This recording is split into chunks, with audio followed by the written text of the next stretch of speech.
Welcome to the JP8 report. This is James Pierce with the JP8 report for the 12th of January 2026, episode 297. Good morning, everyone. This is James with the JP8 report, coming to you from Copperas Cove, Texas. It's been a long weekend. Well, yesterday was a long weekend. And I'll tell you more about it because you saw what the title was. I'll tell you a little bit about it right after we do the America 250. Good morning, everyone. So before we get started, don't forget to click that follow button if you're not already a follower of the JP8 report, and then go right next door to it, and then click that like button, which is a thumbs up, and give us a share. Thank you for everyone that's watching from Rumble, and then we simulcast over to Facebook and X and ScrewTube, and we'll give them a chance in life sometimes. But it's a really good day so far. It's 6:30 in the morning, but we're trying to make it great here. Had a pretty fun weekend. We went and saw Greenland 2 migration. I give it 3.5 out of 5 stars. It was actually pretty good. If you have any comments, please engage me on the chat. I'll do my best to answer them during the podcast, and then leave us a follow on the comment section. I looked over at my screen over here, and it was like half my head was cut off. But I looked at my OBS, and it's full screen, so that's good. Let me adjust this a little bit here, so I don't blow myself away here. All right, so we went and saw migration, and it was pretty cool. We went and saw it like 7:50 an hour with our daughter, and I was exhausted, and then we had to get up and get ready for church the next morning. But we actually had fun. But yeah, please follow, like, and share. Follow, like, and share, and chat, please, okay? All right? If you know, you know, but this is great. And then I will have my regular JP8 report at noon today. And then tomorrow morning, I will not have the morning report that I'm doing right now at 6:30. I have a VA appointment, so I got to go get blood drawn, and then I'll come back and get ready for the JP8 report. And then I'll tell you about that at the end. This stuff is more important. Okay, so America 250. There's 2 engagements for yesterday for 11 January 1776. Lieutenant Henry Knox, we all know he got all those cannons and stuff from Fort Ticonderoga. He's still making progress getting these things through all the winter weather and stuff to get back to Boston, to turn the tide at the siege of Boston. So that's what I wrote, was making progress of delivering artillery to Boston, which they needed really, really bad. And then I have a short letter here from George Washington to John Hancock for the 11th of January 1776. Sir, every account I have out of Boston confirms the embarkation of troops mentioned in my last, which we read a couple of days ago, which from the season of the year and under circumstances must be destined for some expedition to the southward of this. I have therefore thought it prudent to send Major General Lee to New York. I have given him letters recommendatory to Governor Trumbull and to the Committee of Safety at New York. I have good hopes that in Connecticut we will get many volunteers who I have some reason to think will accompany him on this expedition without more expense to the continent than their maintenance, but should it be otherwise, that they should expect pay. Good point. I think this is trifling consideration, but when put in competition with the importance of the object, which is to put the city of New York, such parts of the North River and Long Island, as to him shall seem proper in that state of defense which the season of the year and circumstances will admit of so as, if possible, to prevent the enemy from forming a lodgment in that government, I'm afraid contains too many persons disaffected to the cause of liberty in America. I have also wrote to Lord Stirling to give him all the assistance that he can with the troops under his command in the Continental Service, provided it does not interfere with any orders that he may receive from Congress relative to them. I hope the Congress will approve of my conduct in sending General Lee upon this expedition. I am sure I mean it well, as experience teaches us. It is much easier to prevent the enemy from posting themselves than it is to dislodge them after they get possession. The evening of the 8th was a party of men under my command of Major Coulton were ordered to go and burn some houses which lay at the foot of Bunker's Hill and to the head of Charlestown. They were also ordered to bring of the guard, which we expected consisted of an officer and 30 men. They crossed the mill dam and about half after 8 o'clock and gallantly executed their business, having burned 8 houses and brought with them a sergeant and 4 privates of the 10th Regiment. There was but one man more there than who there was but one man more there who, making some resistance, they were obliged to dispatch. The gun that killed him, the only one that was discharged by our men, though several hundreds were fired by the enemy from within their works, but in so confused a manner that not one of our people was hurt. That's good. Our enlistments go on very heavily. I am, with great respect, sir, your most humble, obedient servant, George Washington. So that was really encouraging letter with some stuff, and it showed that he was actually a serious commander, which is good. There will be more this afternoon for the 10th of January. 12th of January, I'm sorry. Now, I got to get the Stream Deck working. Okay, so it's the Dalmatian. Y'all know them well. They make smash burgers and dogs right here in Copperas Cove, Texas. All their ingredients are homemade and fresh, including their buns. And they're open Tuesday through Saturday from 11 to 2 and from 5:30 to 7 unless they sell out. And they're located on the west side of Copperas Cove behind Bush's Chicken. All right? Now, one caveat to that is today at lunch is their first day. They will be open from 11 to 2 on Monday. And in addition to that, they have a trivia day they're doing today. They're doing a Star Wars trivia day. If you come in and play Star Wars trivia with them, they're going to be giving $1 off their burgers, and they're going to be giving $2 off if you get burgers and a side order. You just got to come in this afternoon from 11 to 2 and play Star Wars trivia with them while you're ordering. You ought to see it when you go in and you order. They got a TV in the background, and don't do is play it for white noise, but they put movies on there, so when people come and order, they get a little bit of sight of what's going on and stuff. So that's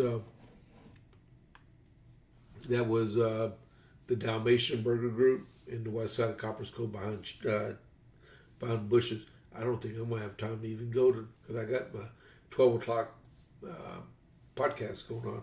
Unless I get it all written up and ready to go before then. I might take a quick trip down there. Give me $1 off. Because I know my Star Wars trivia. All right. If y'all like Star Wars, let me know in here.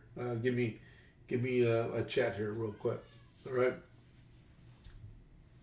The first movie I ever saw in my entire life was Return of the Jedi. That was the only time I ever got to go to the movies before. I think I was like 13 years old when it came out, and my parents actually let me go watch it at the theater. That seems so long ago, too. All right. So, before we get started, don't forget to click that follow button, and don't forget to click that like button, please, okay? And don't forget, you can always chat with me. All right. So, JP8 report. As of right now, I looked right before I came back here. I have not seen a press release or on X or on Bongino report of Dan Bongino's announcement that's coming out today. Hopefully I'll have it before the 12 o'clock podcast. We will see, right? So what I was alluding to with the title of the podcast was Crazy Cat. I moved into a studio and it still sounds off. Okay, so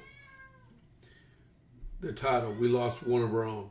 I live in Copperas Cove, and Saturday night we lost a police officer here in an exchange of gunfire. I'm sorry about this distraction. So I'll read these to you. You can see it was police officer Elijah Garrettson. And it is with profound sadness that we confirm the line of duty death of Officer Elijah Garrettson, badge number 118. At our request, the Texas Rangers are conducting an investigation into an officer-involved shooting that occurred on January 10th, 2026, which resulted in the online death of Officer Garrettson. The suspect was later located, and following a lengthy negotiation attempt, the suspect took his own life. As we begin to navigate this incredibly difficult time, we ask for your understanding and patience as our department, Officer Garrettson's family, and our law enforcement community family grieve this tremendous loss. And out of respect to those affected and ongoing investigation, no further details, no further information is being released at this time. And we ask the community to keep Officer Garrett's loved one in our department in your thoughts and prayers. You can see the picture of him right there. And he graduated the police academy last June. He got engaged to Alexis, which my daughter knows. He got engaged to Alexis in July, and this happened on Saturday.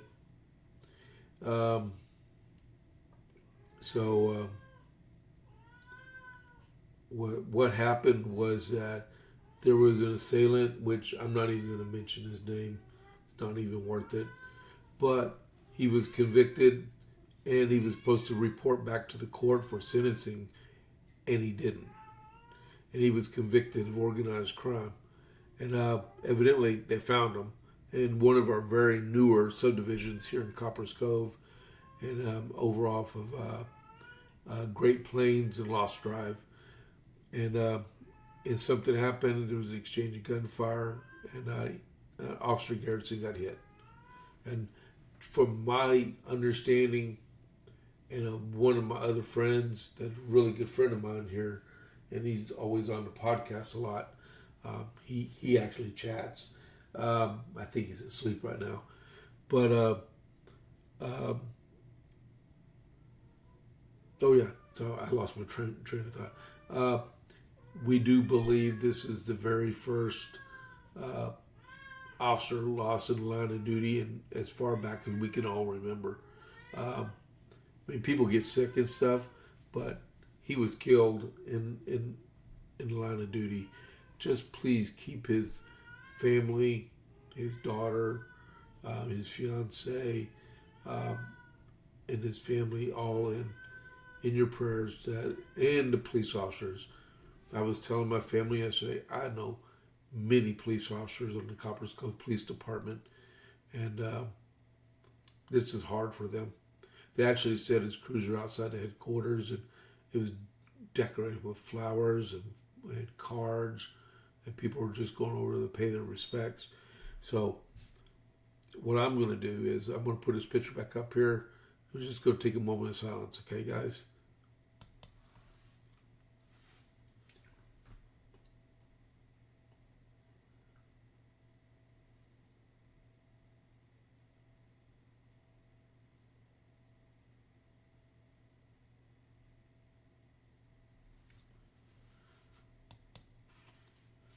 All right. Thank you all very, very much.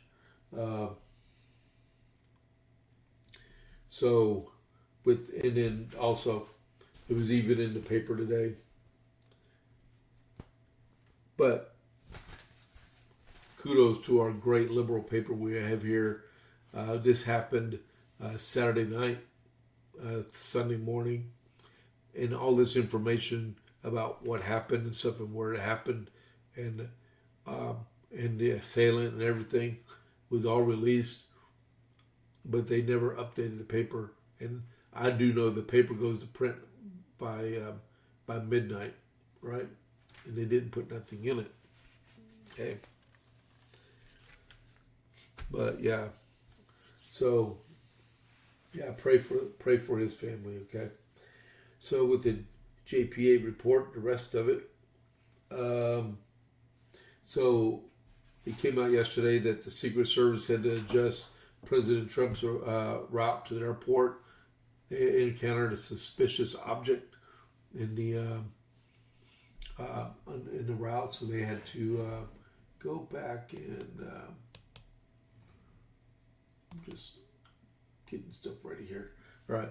So, according to Fox News, a suspicious object discovered during a security sweep at Palm Beach International Airport ahead of President Trump's departure from Mar-a-Lago on Sunday prompted the U.S. Secret Service to adjust the president's motorcade route.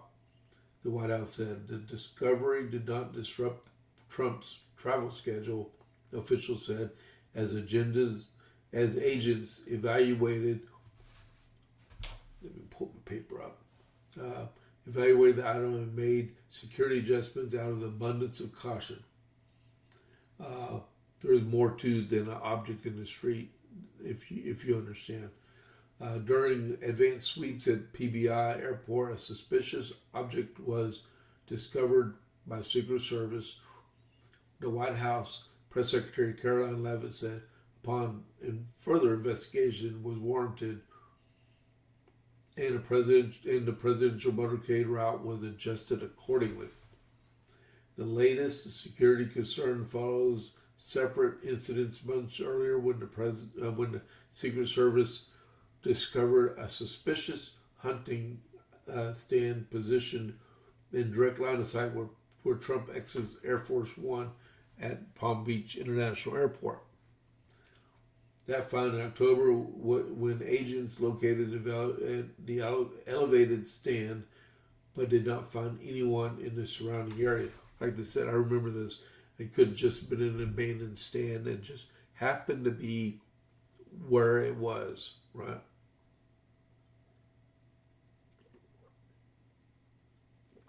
All right. Sorry. So, and I'll give one more quote on this. Prior to the president's return to West Palm Beach, Secret Service discovered what appeared to be an elevated hunting stand within line of sight of Air Force One's landing zone. FBI Director Kash Patel said this was from back in October. No individuals were located at the scene. The FBI has taken investigation lead, flying in resources, collect.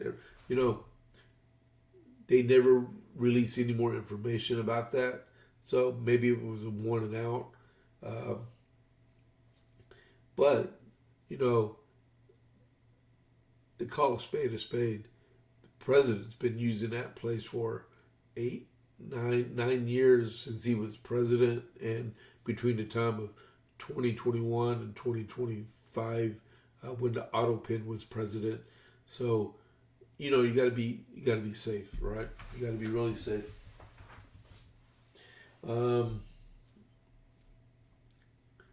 Next is Maryland. Do I want to? Yeah, Maryland. We'll go with that. So in Maryland, the situation in Maryland is that a lot of videos been coming out, and if you have any opinion about the deal, all you have to do is look at the video, especially the ICE agent's video from his cell phone, and you would understand what was going on, because they don't go from like 3 seconds prior to the exchange of gunfire. Well, it wasn't. It was kind of an exchange of employment of gunfire for self-defense. They went back, and for I think they showed about 45 seconds of this lady blocking traffic, laying on her horn, and then her partner, she was outside videoing the agents trying to do their job and taunting them, and then you heard, "Hey baby, let's drive," and you saw the agent's cell phone when the vehicle hit him and caused him to fall. You can go back and look at the videos if you want. My advice is, don't interfere with federal agents trying to do their job. They're just doing the job that was assigned to them. They didn't do this on their own free will. They were given an assignment to go arrest people that were illegals, that were committing crimes, and that's what they were doing. And all these people, these are trained antagonists, demonstrators that get paid to go out there and just disrupt everything in sight. And sadly, it ended this way, but it did, right? It says here, new video footage shared Saturday shows the minutes that led up to the fatal shooting of a Minneapolis woman by a federal agent. According to the Department of Homeland Security, DHS showed on its X account what appears to be a 3.5 minutes of footage taken by a citizen from inside a nearby home, showing the U.S. Immigration Customs Enforcement agents in multiple vehicles out in a residential community. A car can be heard honking its horn repeatedly, while someone can be heard continually blowing a whistle. At one point, the video pans over to what appears to be Renee Good's Honda Pilot that was parked in the middle of the street. The media continues to fail the American people in their reporting on the events in Minneapolis. DHS claimed in the Post, new evidence shows that the anti-ICE agitator was stalking and impeding a law enforcement operation over the course of the morning. Yes, for blocks they were doing this. DHS further criticized the media, writing, "The evidence speaks for itself. The legacy media, or the lamestream media, has lost the full trust of the American people." The video was released 3 days after an event. An ICE agent fatally shot Good as she allegedly drove a vehicle toward officers. She actually drove the vehicle. The circumstances that led to her death has ignited a firestorm of criticism. And who cares about the criticism? They're just doing their job. But there was protests all over the country. The same protests are, just look at the past protests. The people that organized the protest from yesterday and Saturday was the same people that organized the protest for No King's protest that they were doing. Well, we don't have a king, and he doesn't claim to be a king anyway. But you got to look at who are funding these protests, who's printing the signs for these protests that keep going on and on and on. They had one in Belton, Texas, 25 miles from here, and it doesn't look like more than like 15 or 20 people showed up. We're doing our job. We're getting out as many illegal aliens out of Texas as possible. I'm doing. I'm not going to get to the rest of my my podcast. Okay, so let me scroll through here. There we go. I am doing candidate interviews with congressional candidates, county commissioner candidates, justice peace candidates, whoever wants to come in there, and I'm just using my new studio and showing people what's going on, and giving them about a 30-minute interview for the campaigns, and it's completely transparent because they're not giving me any money. I'm not giving them any money, and I'm doing it for everyone. Only Republicans, though. All right. What time is it? 6:57. But I did that this weekend. I got 2 scheduled for today, and I got 1 more scheduled for tomorrow. And I got like 2 more people interested in more videos. Pretty neat thing. Also, Indiana is going to be playing Miami in the CFP championship next Monday on the 19th on Martin Luther King Day. And then, so Indiana completely trashed Oregon Ducks the other day. And then Miami won on Friday night. All right. So let's get ready we're going to raid over to Chad Prather's Before the Noise in just a minute. What time is it? I got less than 2 minutes. So I'm going to show you my socials. And don't forget to follow the JP8 report and give us a like, please. All right. So you can find me on X at James Pierce Jr. and Facebook at James A. Pierce Jr. You can find me on YouTube at the JP8 Report 67, Truth, and then JP8Report at gmail.com. All right. And then don't forget, tomorrow morning at 6:30, I will not be on here because I will be at the V8 getting my blood drawn. And then Wednesday, I'm going to have to figure something out because I have an 11 o'clock VA appointment to go over said lab results and some other stuff. When you're a veteran, things break down mighty quickly. All right. What do we got here? We have 45 seconds before Chad Prather starts up. So I hope everyone had a good morning. Thank you all for tuning in to the JPA report. Don't forget to like the podcast and follow it. All right. So I will see y'all at 12 Central with the regular JP8 report. So this is James Pierce with JP8 report. I'll catch you on the flip side. I'm out.